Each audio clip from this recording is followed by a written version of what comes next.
Welcome to Case Law Videos. Today we are going to discuss about a Supreme Court of India judgment in Horticulture Experiment Station Gonikoppal, Coorg versus the Regional Provident Fund Organisation dated February 23, 2022. This judgment was pronounced by Justice Ajay Rastogi and Justice Abhay S. Oka. Authored by Justice Rastogi. The instant appeals are directed against the common judgment and order dated the 26th of October 2009 passed by the Division Bench of the High Court of Karnataka at Bangalore. While setting aside the judgment of the learned single judge dated the 3rd of February 2009, it was observed that once the employer has failed to deposit the contribution of EPF or committed default as mandated under the provisions of the Employees Provident Fund and Miscellaneous Provisions Act, 1952, having failed to do so after determination under Section 7A by the competent authority, levy of damages is a sine qua non and upheld the order for recovery of damages in the proceedings initiated under Section 14B of the Act 1952. The High Court under the impugned judgment held that, once the default in payment of contribution is admitted, the damages as being envisaged under Section 14B of the Act 1952 are consequential, and the employer is under an obligation to pay the damages for delay in payment of contribution of EPF under Section 14B of the Act 1952, which is the subject matter of challenge in the present appeals. The Act 1952 is a legislation for providing social security to the employees working in any establishment and engaging 20 or more persons on any day and casts an obligation upon the employer to make compulsory deduction for Provident Fund and to deposit in the worker's account in the EPF office.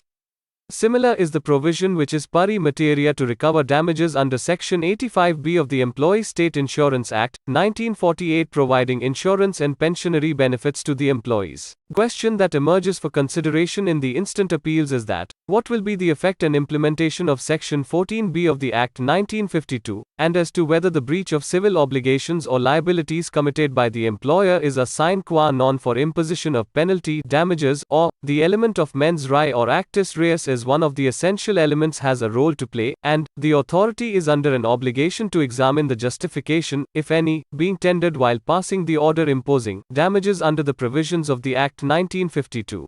So far as the constitutional validity of Section 14B of the Act 1952 is concerned, the same has been upheld in Organochemical Industries vs. Union of India, 19794, S.C. C. 573.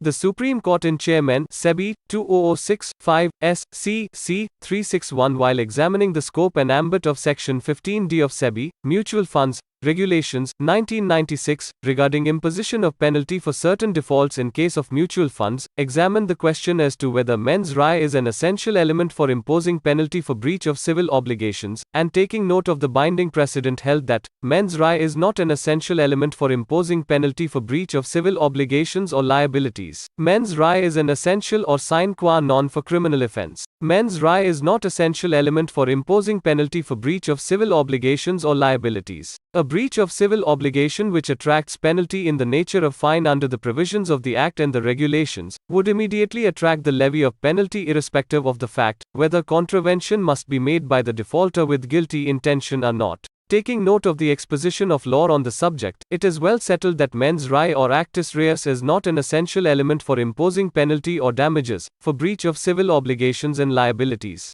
Any default or delay in the payment of EPF contribution by the employer under the Act is a sine qua non for imposition of levy of damages under Section 14B of the Act 1952, and mens rea or actus reus is not an essential element for imposing penalty, damages for breach of civil obligations, liabilities.